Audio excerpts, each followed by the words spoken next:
Салык төлөө декларациясын 2019 толтурууга жетишпеген жактар аны үстүбүздөгү жылдын 1-апрелине чейин толтурушу керек. Анын негизинде Жалал Абад шаарында дагы жеке жактар декларациясын толтуруп жатышат. Алардын катарында Насиба Жороева да бар. Ал ишчи эмелери алып иштеткендер налогду да төлөйт, патентти да төлөйт, соцфондду да төлөйт, ишчине дагы ишке жумуш орноштурат. Соцфонд тапшырдым, декларация тапшырып атам азыр 1 жылдыкка.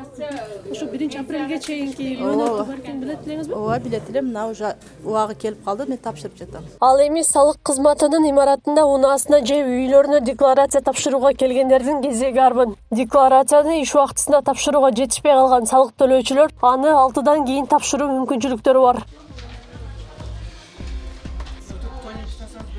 Маалыматка ылайык декларациялар 2021 жылдын 1-апрелине чейин, дем алыш күндөрдү кошкондо эртең менен саат 9-дан тартып түн ортосуна чейин кабыл алынат. Салык декларациясын мамлекеттик жана муниципалдык кызматкерлер, жеке ишкерлер, анын ичинде патенттик негизде салык төлөгөндөр, менчигинде салык салынуучу кыймылдуу жана кыймылсыз мүлктүн, жер тилкелеринин ээлери тапшырууга милдеттүү. Ал эми экинчи этап боюнча физикалык жактар болсо, бул 1-апрелге чейин дагы бир жумалык убактысы бар. Ал Кудай кааласа да график түзүлүп, дагы кечки саат 12ге чейин дагы отуруп кабыл алабыз да. Ушундай шарт түзүлгөн. Болжол менен эми орточо эсеп менен күнүнө бир 100-150 адам келет декларациясын.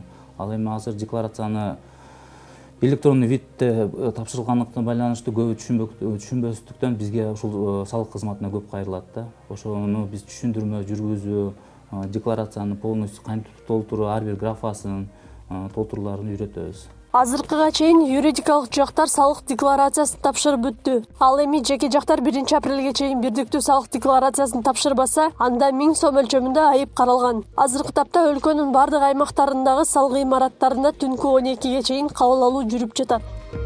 Акылай Карабаева, Самирбек Тойчубаев, Регион.